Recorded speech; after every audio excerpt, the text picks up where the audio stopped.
one day he's gonna follow you home. Is y'all better now? Yes, I lied to you.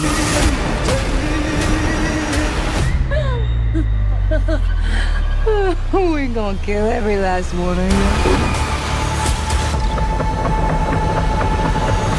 Hello guys, কেমন আছো সবাই? আশা করি সবাই খুব ভালো আছো। আজকে আমরা 2025 সালের one of the best cinema সম্পর্কে জানতে চলেছি, যে সিনেমাটির নাম হচ্ছে সিনার্স। এবং এই সিনেমাটির স্ক্রিপ্ট পাঠিয়েছে তোমাদের মতো একজন দর্শক, বাট তাই বলে তোমরা আবার পাঠিয়ে দিও না। তো সিনেমাটির IMDb রেট হচ্ছে 10-এ 7.6। এবং ভিডিওর শুরুতে আমি বাড়তি কোনো কথা বলে তোমাদের বিরক্ত করতে চাচ্ছি না, শুধু একটা কথাই বলবো, সিনেমাটা অনেক ভালো লাগার মতো একটা সিনেমা। তো বাড়তি কোনো কথা না বলে চলো আমরা স্টার্ট করি। তবে তার আগে যদি ব্রেক থাকে সেটা তুমি স্কিপ করে মূল ভিডিওতে যাবে, এবং স্কিপ করবে হচ্ছে ডিসক্রিপশনে যাবে, ডুরেশনে ক্লিক করে তারপর তুমি স্কিপ করে চলে যাবে। স্বাগতম প্রিয় বন্ধুরা, তোমরা কি একঘেয়েমিতে ভুগছো? তাহলে মজা পাওয়ার জন্য আজকের বিষয়টি একদম উপযুক্ত তোমাদের জন্য।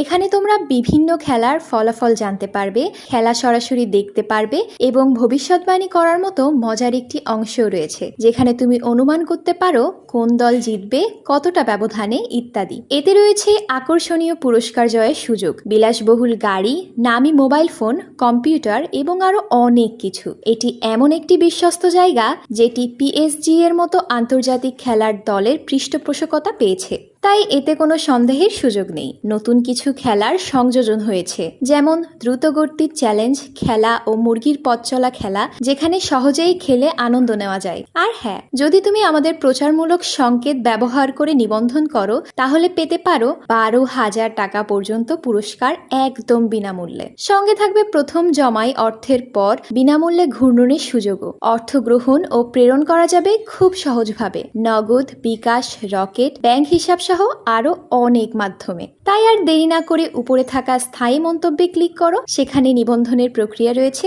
শুধু আমাদের প্রচার সংকেতটি ব্যবহার করলেই তুমি বোনাস পেয়ে যেতে পারো। এবার চলো মূল ভিডিওর দিকে এগিয়ে যাই। তো সিনেমার শুরুতে আমাদের ব্যাকগ্রাউন্ডে ন্যারেটিভ কিছু কথা বলে, যে কিছু মানুষ জন্মায় এক টাইপের আশীর্বাদ নিয়ে, এক টাইপের শক্তি নিয়ে। যেমন কিছু মানুষ জন্ম নেয় তাদের ভেতরে গান বা মিউজিকের জাদু রয়েছে, এবং এই মিউজিকটা এমন একটা জিনিস যেটা মানুষের আত্মাকে প্রশান্তি দেয়। এবং এই সঙ্গীতের জাদুতে সময়ের আগে, সময়ের পরের বা ভবিষ্যতে থাকা প্রত্যেকটা আত্মা একত্রিত হয়। আর পুরাতন আয়ারল্যান্ডে এদেরকে বলা হতো ফিলি। আর রেড ইন্ডিয়ান মানে হচ্ছে আমেরিকার অরিজিনাল বাসিন্দা আর কি। আমেরিকান বলতে আমরা যাদেরকে চিনি তারা আসলে মূলত ব্রিটিশ, তারা আমেরিকা গিয়ে দখল করেছে। তো যাই হোক, রেড ইন্ডিয়ানরা তাদেরকে বলতো ফায়ার কিপার্স। আর তাদের সঙ্গীতে যে জাদুটা রয়েছে সেটা মানুষের আত্মাকে হিল করে দেয়, মানুষের মনে শক্তি যোগায়। তবে এরই সাথে তাদের ওই সঙ্গীত অনেক শয়তান শক্তিকেও আমন্ত্রণ জানায়। তো এই সিনেমাটা হয়তো হরর, একটু কাল্পনিক টাইপের, কিন্তু এই সিনেমাটিকে পুরো বাস্তবের যে ইতিহাস ছিল আমেরিকার, সেই ইতিহাসের সাথে সামঞ্জস্য করে তৈরি করা হয়েছে। আর সেই হিসেবে আমরা কিন্তু জানি আমেরিকাতে বর্ণবিদ্বেষ ছিল মারাত্মক, এবং কালো মানুষদেরকে চাকর হিসেবে ব্যবহার করা হতো। এবং ওই চাকরদের যে অত্যাচার করা হতো, তাদের মনে যে যন্ত্রণা থাকতো, সেই যন্ত্রণা থেকে তারাই অনেক গান তৈরি করতো এবং গান গাইতো। আর ওই গানগুলোকে বলা হতো ব্লুজ।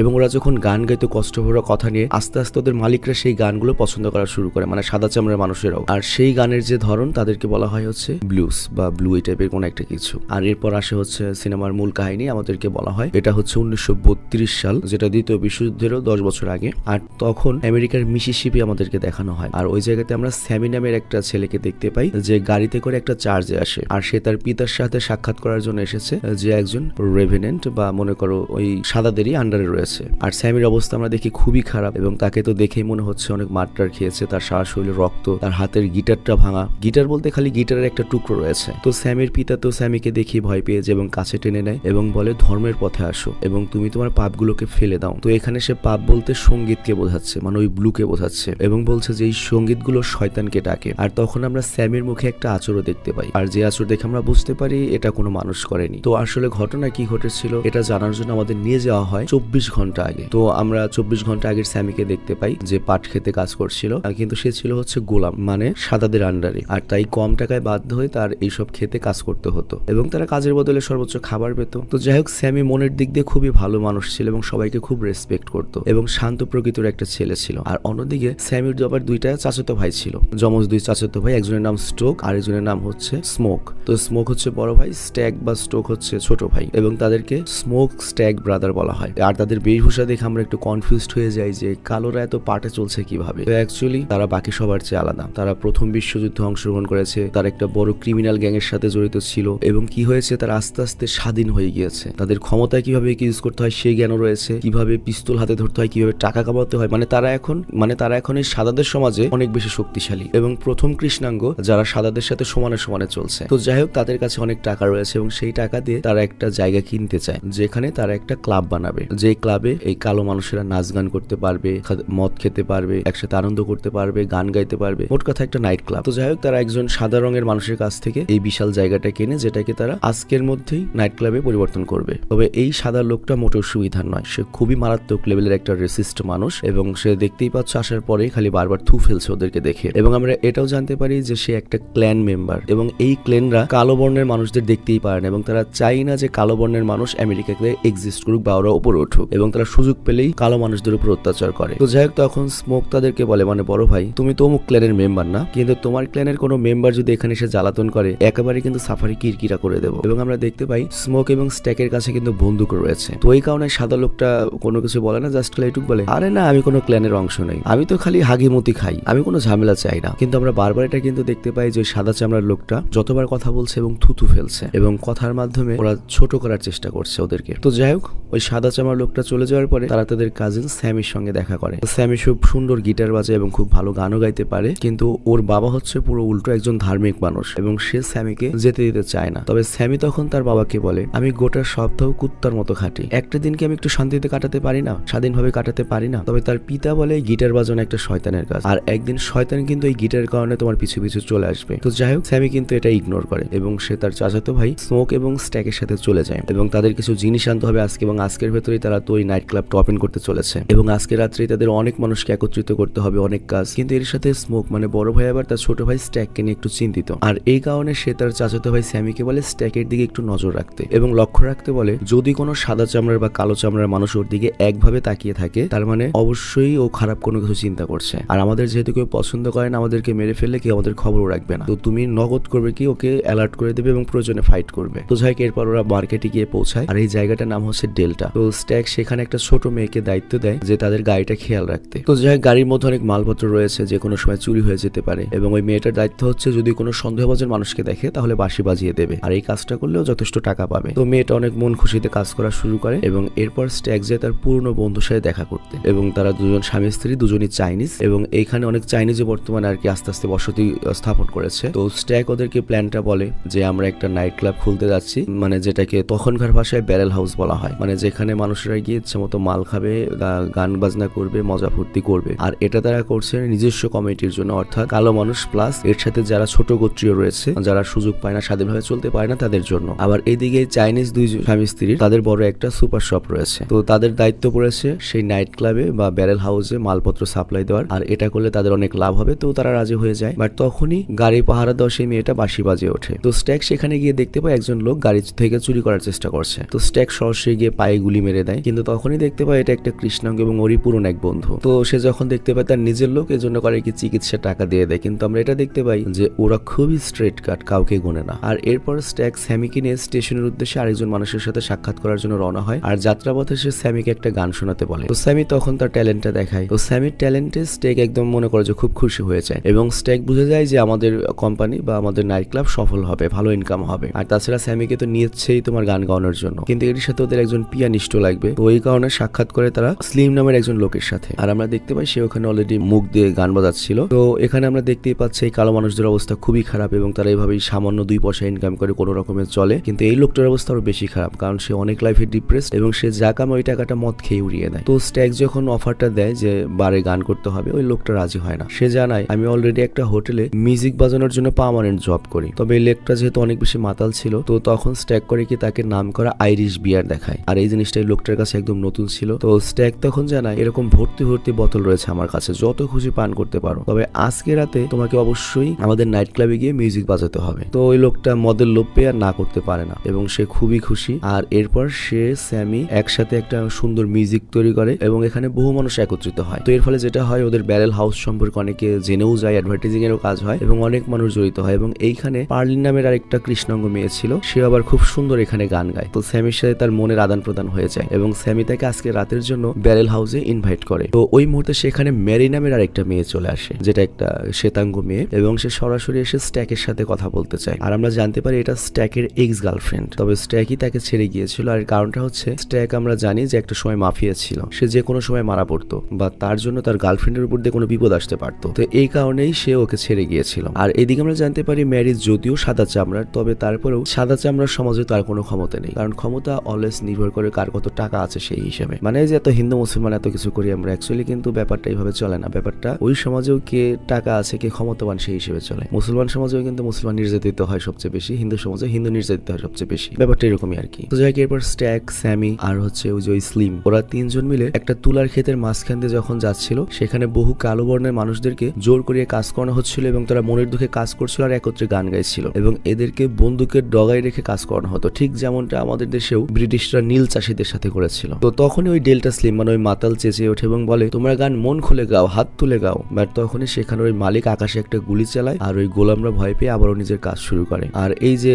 এই কালো লোকরা গান গাচ্ছে না, এই গানগুলোকে ব্লুজ বলা হতো এবং এখন এই ব্লুজ গানগুলো অনেক বেশি জনপ্রিয়। কারণটা হচ্ছে এর মধ্যে কষ্ট, বেদনা, গভীর অনুভূতির গল্প থাকে। তো যাই হোক, এরপর তারা কর্নবেট নামক আরেকজন মানুষকে হায়ার করে, যাকে আজকের রাতে ওই ব্যারেল হাউসের বাউন্সার গার্ড হিসেবে থাকতে হবে। মানে নাইট ক্লাবের নিরাপত্তার জন্য যে সিকিউরিটি থাকে তাদেরকে বাউন্সার বলা হয়। আর অন্যদিকে আমরা দেখি বড় ভাই স্মোক গিয়েছে তার পিতার কবরের কাছে এবং এখানে আমরা জানতে পারি যে তার পিতা একদমই তাদেরকে পছন্দ করতো না, কারণ তাদের জন্মের সময় তাদের মা মারা গিয়েছিল এবং তাদের পিতা খুবই খারাপ ছিল এবং সে ছোট ভাই এবং ওকে খুবই মারতো। আর এটা নিয়ে স্মোক একদিন প্রতিবাদ করে এবং হয়তো তার হাতেই তার পিতা মারা গিয়েছিল। তো এর মানে তারা না সমাজের কাছ থেকে সুখ পেয়েছে না ফ্যামিলি থেকে, তবে তারপরেও তারা পিতাকে অনেক ভালোবাসে। তো এরপর বড় ভাই স্মোক চলে যায় হচ্ছে তার এক্স ওয়াইফের সাথে সাক্ষাৎ করতে, যার নাম হচ্ছে অ্যানি এবং সে হচ্ছে হুডু রিচুয়ালস করে, কালোদের যে একটা রিচুয়ালস বা কবিরাজি, এবং ওই সময় এই টাইপের রিচুয়ালস গুলো অনেক জনপ্রিয় ছিল। তো যাই হোক, এখানে আমরা জানতে পারি এই স্মোকের সাবেক বউ অ্যানি কিন্তু স্মোক এবং স্ট্যাক মানে দুই ভাইকেই খুব ভালোবাসে এবং সে মনে করে তার ম্যাজিকের জন্যই এই দুই ভাই এই সমাজে এখনো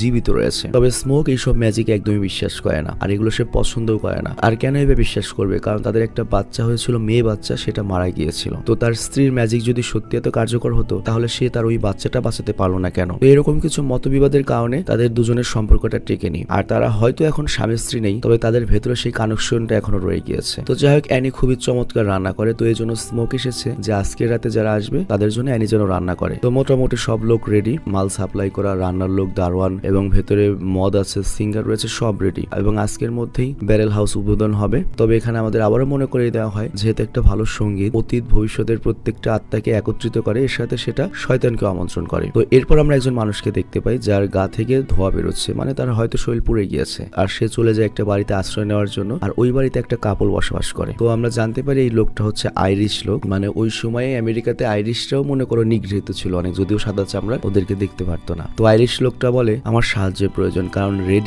ইন্ডিয়ানসরা আমার পরিবারকে হত্যা করেছে, এখন আমাকে হত্যা করার চেষ্টা করছে, আমার একটু লুকানোর জায়গা প্রয়োজন। তো যাই হোক, যে লোকটা সাহায্য চাচ্ছে বা আইরিশ, তার নাম হচ্ছে রেমিক এবং তার সারা শরীরটা পুরা দেখাচ্ছে। আর তখন সে আইরিশ লোকটা খেয়াল করে ওই কাপলটার ঘরের মধ্যে একটা ড্রেস রয়েছে, যেই ড্রেসটা ওই ক্ল্যানের মানুষগুলো পরে যারা কালো বর্ণের মানুষদেরকে হত্যা করে। তো যাই হোক, এই কাপলটা জানায় এই স্থানে তো কোনো রেড ইন্ডিয়ানসরা নেই, যদিও তারা বসবাস করতো তবে সেটা 20-30 বছর আগে, তো তুমি তো মিথ্যা বলছো। বাট তখন ওই লোকটা করে কি কিছু স্বর্ণের কয়েন দেয়, তো স্বর্ণের কয়েনের লোভে ওরা করে কি লোকটিকে আশ্রয় দেয়। তো কিছু সময় পরে এখানে রেড ইন্ডিয়ানরা চলে আসে, মানে আমেরিকার সত্যিকারের মালিক যারা, এবং তারা বলে আমরা এমন একটা মানুষকে খুঁজছি, সে খুবই ডেঞ্জারাস, তাকে দেখে সাধারণ মনে হলেও সে কিন্তু সাধারণ নয়, এখনই সময় তাকে আটকানোর, সন্ধ্যা লেগে গেলেই অনেক বড় সমস্যা হয়ে যাবে, তাকে আর আটকানো যাবে না। বাট ওই কাপলরা আবার রেড ইন্ডিয়ানদের দেখতে পারতো না, মানে সাদা চামড়ার, তারা হেল্প করে না। আর তখন ওই রেড ইন্ডিয়ানদের মধ্যে থেকে একজন লক্ষ্য করে যে সূর্য ডুবে যাচ্ছে, সন্ধ্যা হয়ে যাচ্ছে, তো তারা বুঝতে পারে বেশিক্ষণ তাদেরকে এখানে থাকা ঠিক হবে না, এখান থেকে বেরোতে হবে। তো এরপর তারা এখান থেকে চলে যায়। আর তারপর সেই কাপলের মধ্যে যে মেয়েটা ছিল সে চলে যায় হচ্ছে তার স্বামীর সঙ্গে সাক্ষাৎ করতে, যার নাম হচ্ছে বার্ট। তবে ভেতরে গিয়ে সে লক্ষ্য করে তার স্বামী রক্তাক্ত অবস্থায় নিচে পড়ে রয়েছে এবং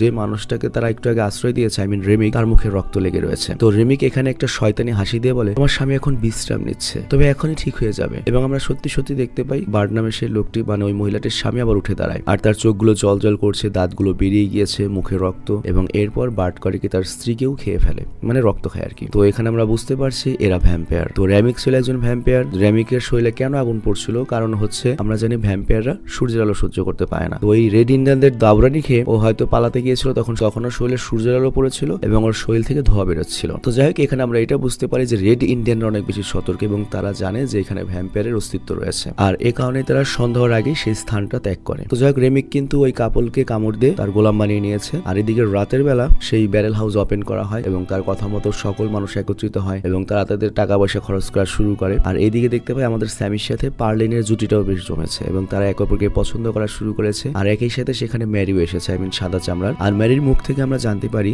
যে স্ট্যাকের সঙ্গে তার কিভাবে সম্পর্ক হয়েছিল। অ্যাকচুয়ালি এখানে আমরা জানতে পারি যে ম্যারির যে মা ছিল সাদা চামড়ার, সেই মূলত স্ট্যাক আর স্মোক এই দুই ভাইকে ছোটবেলা থেকে লালন পালন করেছিল। আর এই জন্যই আর যে কারণে ওই ক্ল্যানের মানুষগুলো যারা কালো চামড়ার মানুষদেরকে মারতে চায় বা ছোট করে রাখতে চায় তারা ওদেরকে টাচও করতে পারেনি। আর এর জন্যই স্ট্যাক আর স্মোক বাকি সব কালোদের চেয়ে ওরা শিক্ষিত হয়ে বড় হয়েছে এবং শক্তিশালী হয়ে বড় হয়েছে। তো যাই হোক, এরপর পার্টি শুরু হয়, গান গাওয়া শুরু হয়। আর এইখানে স্যামি তার মিউজিকের জাদু দেখায় এবং স্যামির গলায় একটা অসাধারণ জাদু রয়েছে এবং এইখানে আমাদেরকে ওল্ড ক্লাসিক্যাল ব্লুজ থেকে বর্তমান সময়ে যে তোমার ব্লুজ রয়েছে সেটারও কিছু দেখানো হয়, কাল্পনিক কিছু দেখানো হয়। আর আমরা যে শুনেছিলাম যে সঙ্গীতের জন্য শয়তানও আকর্ষিত হয়, তো এখানে আমরা দেখি রেমিক আর সেই কাপল তারাও চলে এসেছে। তো তারা এখানে প্রবেশের চেষ্টা করে, তবে দারোয়ান কনভেন্ট তাদেরকে আটকে দেয়। তবে রেমিক এখানে জানায় আমরাও তো এখানে এসেছি আনন্দ করার জন্য, টাকা পয়সা খরচ করার জন্য, সঙ্গীতের জন্য। তবে তারপরেও তাদের সাদা চামড়া বলে ভেতরে ঢুকতে দেওয়া হয় না। তবে এখানে একটা বিষয় উল্লেখ্য, এরা তো ভ্যাম্পায়ার এবং রাতের বেলা এদের মারাত্মক শক্তি। তবে তারপরেও তারা কেন ভেতরে ঢুকতে পারছে না? অ্যাকচুয়ালি ভ্যাম্পায়ারের কিছু নিয়ম রয়েছে, তারা কোনো প্রাইভেট প্রপার্টিতে বা বাড়ির ভেতরে প্রবেশ করতে পারে না যদি তাকে ইনভাইট করা না হয়। ব্যাপারটা অনেকটা এরকম, জিন সরাসরি তোমার উপরে আসছে না যদি না তুমি তাকে ইনভাইট করো। আর অন্যদিকে আমরা দেখি সেই দুই ভাই হিসাব করে দেখতে পাই যে এই ব্যারেল হাউস থেকে তাদের খুব বেশি লাভ হচ্ছে না, কারণ যাদের নিয়ে তারা এখানে অনুষ্ঠান করছে তারা সব গরিব মানুষ, তাদের কাছে টাকাই নাই, কারণ তাদেরকে এখনো গোলাম বানিয়ে রাখা হয়েছে। তাদেরকে এমন একটা সিস্টেমে অর্থনীতি রাখা হয়েছে যাতে তারা বড় হতে না পারে, বিজনেস করতে না পারে, সাদা চামড়া লোকদের সাথে সমানে সমানে না চলতে পারে। এবং তাদের টাকাগুলো আসা হচ্ছে কোম্পানি স্ক্রিপ্টের মাধ্যমে, ওরা যদি খরচ করে কোম্পানি সেটা টাকা দিয়ে যাবে, ওরা করতে পারবে না, নিজেদের হাতে ক্ষমতা দেয় না। তো দুই ভাই তখন চিন্তায় পড়ে যায় যে এভাবে হলে তো হবে না, যত চিন্তা করেছিলাম অত লাভ তো হবে না। আর তখন সাদা চামড়ার ম্যারি বলতে থাকে তবে 3 জন সাদা চামড়ার মানুষ এসেছিল গান গাওয়ার জন্য, আর তারা তো কোম্পানির স্ক্রিপ্টের মাধ্যমে পে করবে না, আর তারা তো ডাইরেক্ট ডলারে পে করবে, যেটা তোমার এই মুহূর্তে দরকার। তো এই কারণে ম্যারি চলে যায় তাদের সাথে কথা বলার জন্য। আর আমরা দেখতে পাই ওই 3 জন লোক এখান থেকে যায়নি, তারা বাইরেই সুন্দর গান গাইছে। তো ম্যারি তাদের সঙ্গে কথা বলা শুরু করে, বাট ওই মুহূর্তে এই মানুষগুলো অন্য আলোচনা শুরু করে। আর এখানে ম্যারিতে এমনি একটু কষ্ট রয়েছে, কারণ স্ট্যাককে সে ভালোবাসে, তবে স্ট্যাক তাকে একসেপ্ট করছে না, এই জন্য তার মন খারাপ। কিন্তু ওই ভ্যাম্পায়ার গুলো ওর ম্যারির অবস্থা বুঝতে পারে এবং এমন সিস্টেমে কথা বলা শুরু করে যাতে ম্যারি আরো ডিপ্রেসড হয়। এবং আমরা দেখতে পাই যে রেমিকের মুখ থেকে লালা ঝরছে, ম্যারিও এটা দেখতে পায়। আর এর কারণটা হচ্ছে কি, চোখের সামনে রক্ত দেখে ওরা সহ্য করে রাখছে, বুঝতেই পারছো। তো ম্যারির কাছে ওদের কথাবার্তাগুলো আবল তাবল লাগে, আর এই কারণে ওদেরকে বন্দুকের ভয় দেখায়, মাতাল মনে করে। বাট তখনই রেমিক পেছন থেকে ম্যারির উপর আক্রমণ করে। আর তারপর আমরা দেখতে পাই ম্যারি ফিরে আসে এবং আশ্চর্যজনক ভাবে সে কনভেন্টকে জিজ্ঞাসা করে বা দারোয়ানকে, তুমি কি আমাকে ঢুকতে দেবে না? কনভেন্ট তো ম্যারিকে আগে থেকে চেনে, ম্যারিকে ঢোকার অনুমতি দেয়। তো ম্যারি চলে যায় স্ট্যাকের সাথে সাক্ষাৎ করতে। তো স্ট্যাককে সে গোল্ড কয়েন গুলো দেখায়, যেটা অবশ্যই রেমিক দিয়েছে। আর এই গোল্ড কয়েন গুলো কিন্তু ব্যবহার করার তো হাজার হাজার বছর পূর্বে, যখন টাকা ছিল না। তো রেমিকের কাছে এখনো যেহেতু গোল্ড কয়েন রয়েছে, তার তার বয়স অনেক বেশি। তবে স্ট্যাক স্বর্ণ পেয়ে অনেক খুশি। আর অন্যদিকে তারপর ম্যারি করে কি, স্ট্যাককে সিডিউস করতে থাকে এবং একটা পার্সোনাল রুমে নিয়ে যায়। আর ওইদিকে কনভেন্ট চলে যায় হচ্ছে হাগিতে। তবে জঙ্গলে সে কিছু আওয়াজ শুনতে পায়। আর এইদিকে ম্যারি তো অলরেডি জম্বি হয়ে গিয়েছে, ভ্যাম্পায়ার হয়ে গিয়েছে। তার মুখ থেকে সেম লালা পড়ছে, যা সহ্য করে রেখেছে। বাট স্ট্যাক এটা বুঝতে পারে না কি হইলো, স্ট্যাকের মাথা তো আবল তাবল হয়ে আছে। আবার এইদিকে ওরা ভেতরে ঢুকেছে, এজন্য কেউ ওদের ডিস্টার্বও করছে না। বাট তখনই স্মোক চলে আসে, কারণ কিচেনে একটা সমস্যা হয়েছে, সে তার ভাইয়ের সাথে এই ব্যাপারে আলোচনা করতে চায়। দুই ভাই মনে করো পার্টনার হিসেবে কাজ করে, ঠিক আমরা দুই ভাই ভাবে কাজ করি। তো যাই হোক, এরপর সে যখন ভেতরে প্রবেশ করে সে দেখে ম্যারি স্ট্যাকের শরীরের উপর বসে রক্তপান করছে। আর এই দৃশ্য দেখে স্মোক তো ভয় পেয়ে যায় এবং কয়েকটা গুলি মারে ম্যারির গায়ে। তবে ম্যারির কিছুই হয় না, সে দৌড়ে এখান থেকে পালিয়ে যায়। আর স্ট্যাকের দিকে চরম ঘায়েল ছিল এবং তার শরীর থেকে অনেক রক্ত বের হয়ে গিয়েছে এবং অল্প সময়ের মধ্যে সে মারা যায়। আর তারপর স্মোক অ্যানিকে বলে, তোমার জাদু করে বা ম্যাজিক করে আমার ভাইকে ঠিক করে দাও। বাট অ্যানি জানে এটা পসিবল নয়। তো যাই হোক, আজকের মতো পার্টি তো এখানেই মনে করো শেষ, কোনো কিছু করার নেই এবং মানুষদেরকে বলা হয় আপনারা চলে যান। কিন্তু কেউ বুঝতেই পারছিল না ঘটনাটা কি ঘটলো। আর তখন স্যামি এসে বলে যে ম্যারি বলেছিল তোমাদের সবাইকে আমরা শেষ করে দেব। তো এখানে ম্যারি তো একা, ও আমরা বলতে কাকে বুঝিয়েছে। কিন্তু এই কথাটা বুঝতে পারে স্মোকের স্ত্রী অ্যানি, যে কবিরাজ আর কি। সে বলে তুমি স্ট্যাকের বডিটা বাইরে দিয়ে আসো বা ওকে ঘরের মধ্যে বন্ধ করে রাখো। আর অন্যদিকে আমরা দেখি চাইনিজ কাপল গ্রেস জানায় যে আমাদের এখান থেকে বেরোতে হবে। আর আমরা তো এসেছিলাম শুধুমাত্র তোমাদেরকে পার্টিতে হেল্প করতে, কিন্তু এখন যা হয়েছে এর মধ্যে আমরা থাকতে চাই না এবং মনে হয় আরো খারাপ কিছু ওয়েট করছে। তো যাই হোক, এখানে চাইনিজ হাজবেন্ড যাই হচ্ছে গাড়ি আনার জন্য। আর অন্যদিকে যে দারোয়ান ছিল সে টয়লেট থেকে ফিরে এসেছে এবং বাইরে এসে দাঁড়িয়ে রয়েছে। তো তাকে সবাই জিজ্ঞাসা করে এত কিছু হয়ে গেল তুমি কোথায় ছিলে? বাট এখানে ওই কথা না, দারোয়ান উল্টো বলে আমি কি ভেতরে আসতে পারি? তোমরা কি আমাকে ভেতরে আসার অনুমতি দেবে যাতে আমি তোমাদের সবাইকে হেল্প করতে পারি? তো তখন সবার একটু খটকা লাগে যে কনভেন্টের হঠাৎ করে কি হলো, তো নিজেদেরই লোক, ওকে আবার ইনভাইট করে আনতে হবে কেন, ডেকে নিয়ে আসতে হবে কেন? সে তো চাইলে এমনি ঢুকতে পারে। কিন্তু অ্যানি যে কবিরাজ, ও বুঝতে পারে ঘটনা কি, পুরো কেসটা বুঝতে পারে। অ্যানি বলে ও মৃত, কিন্তু কনভেন্ট স্বীকার করে না, কারণ তার ব্রেন তো সজাগ রয়েছে এবং সে উল্টে অ্যানিকে পাগল প্রমাণ করার চেষ্টা করে, কবিরাজি পাগল। করবো, কিন্তু তখন সেখানে একটা ঝগড়া লাগে এবং কনবেট বলে আচ্ছা ঠিক আছে আমি প্রবেশ করবো না, আর সে স্মোকের থেকে টাকা চায় যে টাকা তো আমি চলে যাই। তো স্মোক যখনই হাত বেড়ে টাকা দেওয়ার চেষ্টা করে তখনই কনবেট ওর হাতে কামড় দেওয়ার চেষ্টা করে, বাট তখন স্মোক করে কি ওকে গুলিটা মেরে দেয় এবং সবাই বুঝতে পারে যে কনবেটও ভ্যাম্পায়ার হয়ে গিয়েছে। এবং এর সাথে এটাও সবাই বুঝতে পারে যে এই ভ্যাম্পায়াররা বা এই ভয়ঙ্কর প্রাণীরা তারা ইনভাইটেশন ছাড়া ভেতরে প্রবেশ করতে পারবে না। আর অন্যদিকে স্টেক যে একটু আগে মারা গিয়েছিল সে আবারও জীবিত হয়ে গিয়েছে, আর স্মোক তখন ভাবে যে আমার ভাই হয়তো আবার জীবিত হয়ে ফিরে এসেছে। বাট অ্যানি বলে এটা তোমার ভাই না, তোমার ভাইয়ের পালস বন্ধ হয়ে গিয়েছিল, রক্তঝয় হয়ে গিয়েছিল, ও মারা গিয়েছে। তবে এখানে আমরা দেখতে পাই এই মরা মানুষগুলো আবার নর্মাল রিয়াক্ট করছে, একবারে হুবহু আগের মানুষের মতোই। তো তাদের জীবন চলে গেলেও তাদের জান তো এসেছে ভ্যাম্পায়ার হিসেবে, কিন্তু ব্রেন তো আগেরটাই রয়ে গিয়েছে। তো আমরা একটা পর্যায়ে দেখতে পাই স্টেক দরজা ভেঙে বাইরে আসে, আর তখনই অ্যানি করিকোর মুখে গার্লিক ওয়াটার ছুঁড়ে মারে। গার্লিক ওয়াটার মানে হচ্ছে রসুনের পানি, আর ভ্যাম্পায়ারের রসুনের পানি সহ্য করতে পারে না। তো এই কারণে স্টেক দৌড়ে বিল্ডিং থেকে বাইরে বেরিয়ে যায়। আর তারপর অ্যানি পুরো বিষয়টা এক্সপ্লেন করে যে প্রাচীনকালে যে গল্পগুলো শুনেছিলাম ভ্যাম্পায়ারের, সেই গল্পগুলো তাহলে সত্য। তো যে ভ্যাম্পায়ার হয়ে যায় সে মরে যায়, কিন্তু তার আত্মা বা ব্রেনটা অ্যাক্টিভ থেকে যায়। আর এটা একটা অভিশাপ যে মৃত মানুষের সে ঘুরছে, আর এই অভিশাপের একটাই উপায় মুক্তি পাওয়ার, সেটা হলো তাকে একদম মেরে দিতে হবে। আর মেরে দেওয়ার পদ্ধতি হচ্ছে হয় তাদেরকে সূর্যের আলোতে ফেলতে হবে, নয়তো একটা ধারালো কাঠ সরাসরি তাদের বুকের ভেতর দিয়ে ঢুকাতে হবে, অথবা সিলভার দিয়ে তাদেরকে দমন করা সম্ভব। আর এর সাথে অ্যানি তখন ওর এক্স হাজবেন্ড স্মোককে প্রমিস করতে বলে যদি কোনো কারণে আমি নিজেও ভ্যাম্পায়ার হয়ে যাই তুমি কিন্তু আমাকে ইনস্ট্যান্টলি হত্যা করে দিও, আমি এই ভ্যাম্পায়ারের অভিশাপ পেতে চাই না, আমি মারা গিয়ে স্বর্গে বা মৃত মেয়ের কাছে যেতে চাই। আর অন্যদিকে আমরা দেখতে পাই ভ্যাম্পায়ার রেমিক তার একটা বিশাল গ্রুপ বানিয়ে ফেলেছে, মানে ওর মতো একটা গ্রুপ বানিয়ে ফেলেছে। মানে এখানে ভ্যাম্পায়ার নিজেও তো একটা মনে করে নির্যাতিত লোক,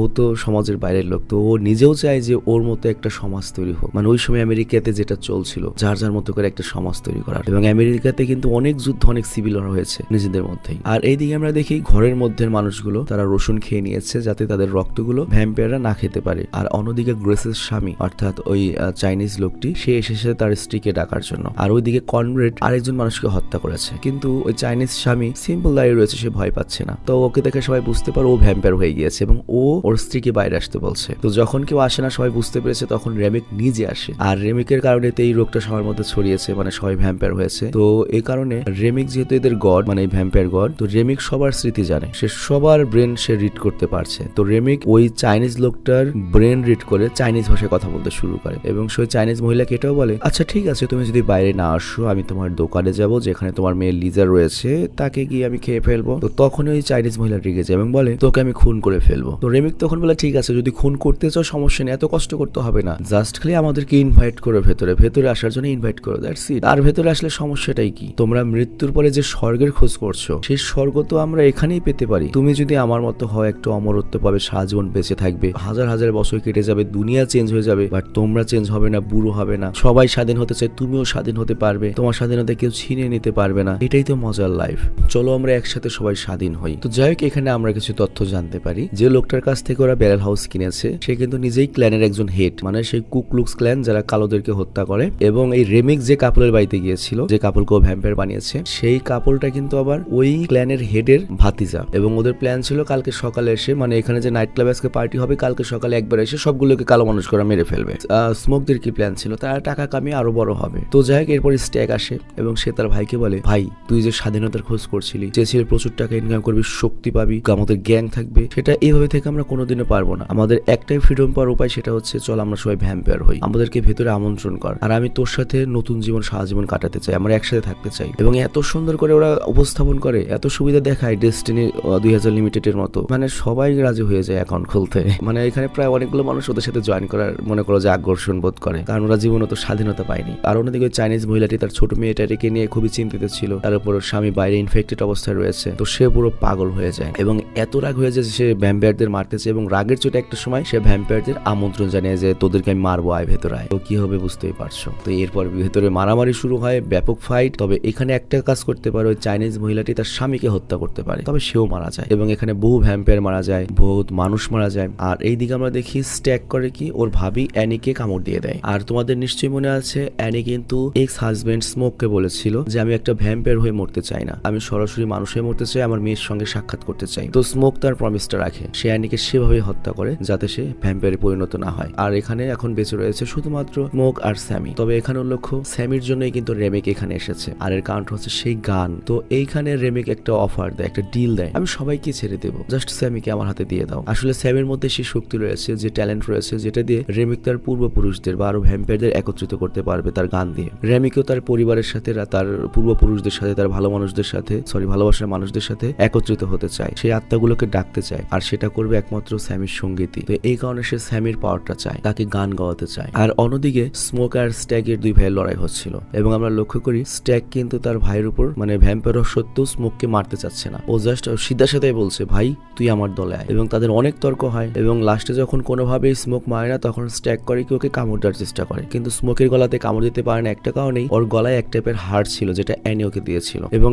আজকে এই পরিস্থিতিতে স্মোক বুঝতে পারে যে আমার বউকে আমি জীবনে বিশ্বাস করিনি, ওর হাড়ি আমাকে বাঁচালো। আর তারপর স্মোক করে কি সেই ধারালো কাঠ নিয়ে স্ট্যাগের বুকে মানে ভাইয়ের বুকে যখন আঘাত করতেই যাবে, তখন স্মোক শেষবারের মতো বলে ওঠে, ভাই তুই আমাকে পারলে ক্ষমা করে দিস, আমি এবার তোকে রক্ষা করতে পারলাম না। এই কথার অর্থ হচ্ছে ছোটবেলা থেকে স্মোক তার ছোট ভাই স্ট্যাগকে সবকিছু থেকে রক্ষা করেছে, সবকিছু থেকে বাঁচিয়েছে, কিন্তু নিয়তির খেলায় আজকে তার নিজের ভাইকে তার হাতেও হত্যা করতে হবে। আর তখন ভ্যাম্পায়ার ভাই স্ট্যাগ বলে ওঠে, তোমার সরি বলার কিছু নেই, তুমি সারা জীবন তো এটাই করেছো, আমাকে রক্ষাই করেছো, আমি একটুও তোমার উপর মন খারাপ নই। তো এইসব কথা আমরা বুঝতে পারি ও ভ্যাম্পায়ার হয়ে গেলেও পুরো হুঁশে রয়েছে, এবং ওরা জানে ওরা কি করছে, মানে জম্বি টাইপ হয়ে যায়নি। আর অন্যদিকে রেমিক স্যামিকে ধরেছে, এবং সে স্যামের ট্যালেন্টটা, তার গানের শক্তিটা চায়। আর মুভির শুরুতে আমরা স্যামের মুখে যে আচরটা দেখেছি, এটা কিন্তু রেমিকের কারণে হয়েছে, তার নখের আচর। তো স্যামি তখন বাঁচার জন্য বাইবেলের কিছু কথা পড়তে থাকে। সে ভেবেছিল এগুলো হয়তো শয়তান, কারণ তার বাবা বলেছে শয়তান গানে আকর্ষিত হয়। তবে তখনই ওই ভ্যাম্পায়ার রেমিক নিজে করে কি বাইবেলের পবিত্র লাইনগুলো পড়তে থাকে, এবং বলে জোর করে আমাদের এই বাইবেলগুলো পড়ানো হয়েছিল। তো এখানে বিষয়টা কিভাবে দেখানো হয়েছে, এই ভ্যাম্পায়ার একটা আইরিশ,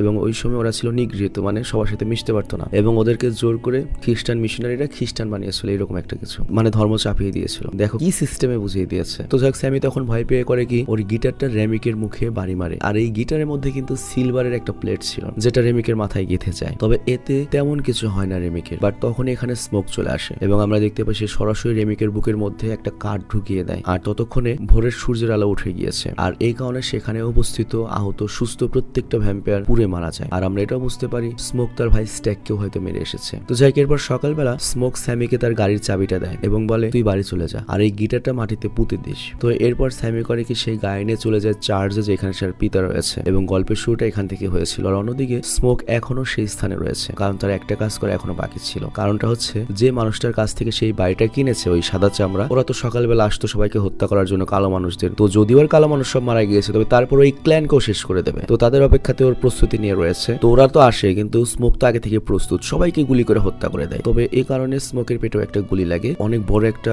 ক্ষত হয়, এবং স্মোক বুঝতে পারে তার চলে যাওয়ার সময় এসেছে, এবং সে যে স্বপ্নটা দেখেছিল সেটা কখনোই পূরণ হবে না। তবে সে এরপর মারা যাওয়ার আগে আরেকটা স্বপ্ন দেখে, যেটা দেখে সে খুশি হয়। এটা হচ্ছে সে তার মেয়ে আর তার স্ত্রীর সাথে মিট করবে। এবং এরপর আমরা দেখতে পাই অ্যানির কোলে তার ছোট্ট মেয়েটা রয়েছে, আর সে স্মোককে বলছে বাচ্চাটাকে একটু নেবে, আর স্মোক তখন তার নিজের মেয়েকে কোলে নিয়ে নেয়। তো এখানে আমরা বুঝতে পারি স্মোকও মরে স্বর্গে চলে গিয়েছে। আর অন্যদিকে স্যামি, যে তার পিতার সঙ্গে সাক্ষাৎ করে, আর তার পিতা তো বলেই ছিল যে এই গিটারে একদিন সেই শয়তান ডেভিলকে ডেকে আনবে, আর সে তার ছেলেকে বারবার বলে গিটার ফেলে দাও, আমার সাথে এসে প্রে করো। তবে স্যামি সেটা ফেলে না, বরং সেই গিটারের ভাঙা টুকরোটা নিজের বুকে জড়িয়ে রাখে, এবং গাড়ি নিয়ে সেখান থেকে বেরিয়ে চলে যায়। আর এরপর অনেক সময় কেটে গিয়েছে, 60 বছর কেটে গিয়েছে। তো স্যামি এখন বৃদ্ধ, এবং একটা স্টেজে পারফর্ম করছে, এবং সে খুবই ফেমাস। তো পারফরমেন্সের শেষে সে একটা রেস্ট নিচ্ছে, আর তখন এখানে কিছু মানুষ আসে ওর সঙ্গে সাক্ষাৎ করার জন্য, এবং আমরা অবাক হয়ে দেখতে পাই এটা হচ্ছে স্টেক, মানে ছোট ভাই এবং তার গার্লফ্রেন্ড ম্যারি। তো কি হয়েছিল, সে রাতে তো সব ভ্যাম্পায়ার মারা গিয়েছিল, তাহলে ওরা দুজন কই থেকে আসলো? তবে ওরা এখনো বেঁচে রয়েছে, এবং আমরা দেখতে পাই দেখতে একই রকম রয়েছে, যেহেতু ভ্যাম্পায়ার কখনো বুড়ো হবে না, এবং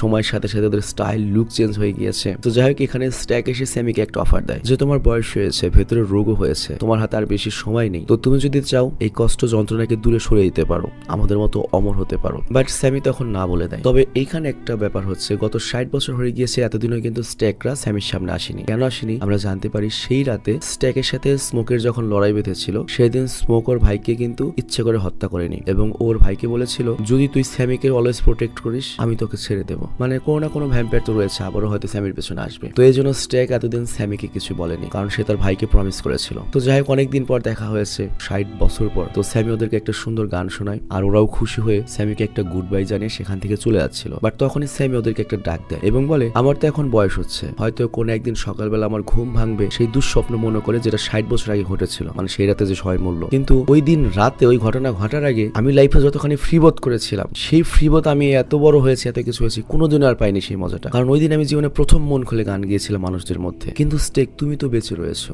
এত বছর, তুমি কি ওই জিনিসটা আর কখনো ফিল করতে পারবে? স্টেক, তখন জানায়, না আমি এখন আমার ভাইকে মিস করি। আর সেদিনই আমি আর আমার ভাই সবচেয়ে বেশি ফ্রি ছিলাম, প্রত্যেকেই আমরা আনন্দে ছিলাম। আর সেদিনই তো আমি লাস্টবারের মতো আমার ভাই আর শেষবারের মতো সূর্যকে অনুভব করেছিলাম। তো এখানে স্ট্যাকও মেনে নেয় যে জিনিসটাকে সে প্রথমে স্বাধীনতা বলেছিল, সে বুঝতে পেরেছে যে এতভাবে লং ভাবে বেঁচে থাকে এটা স্বাধীনতা নয়, বরং অভিশাপ। সে একটা অভিশাপে আটকে রয়েছে। তো এরপর সিনেমা শেষ হয় বৃদ্ধ স্যামের মুখে একটা হালকা হাসি দিয়ে। আর সেম এই হাসি আমরা দেখেছিলাম 60 বছর আগে, যখন সে সারা দিন চাকরের কাজ করতে এবং লাস্টে গিয়ে একটা গান গাইতে পেরেছিল, ওই আনন্দ করতে পেরেছিল, ওই আনন্দে হেসেছিল। তো এখানে সিনেমাটা শেষ হয়ে যায়। তো যাই হোক, এটা এই বছরে রিলিজ পাওয়া একটা সিনেমা। তবে এই সিনেমার কাহিনীতে কিন্তু ভাই সেই লেভেলের একটা জোর ছিল। এবং তোমাদের যদি কোনো সাজেশনস থাকে সিনেমা নিয়ে, তোমরা কাইন্ডলি আমাকে সাজেশন করতে পারো। এবং আমরা র্যান্ডম ভিডিও চাইলে war type, commando type, action টাইপের সিনেমা আনতে চাচ্ছি। কয়েকটা সিলেক্ট করেছি, ওয়েট করে খুব শীঘ্রই জোশ কিছু সিনেমা আসছে। বাই।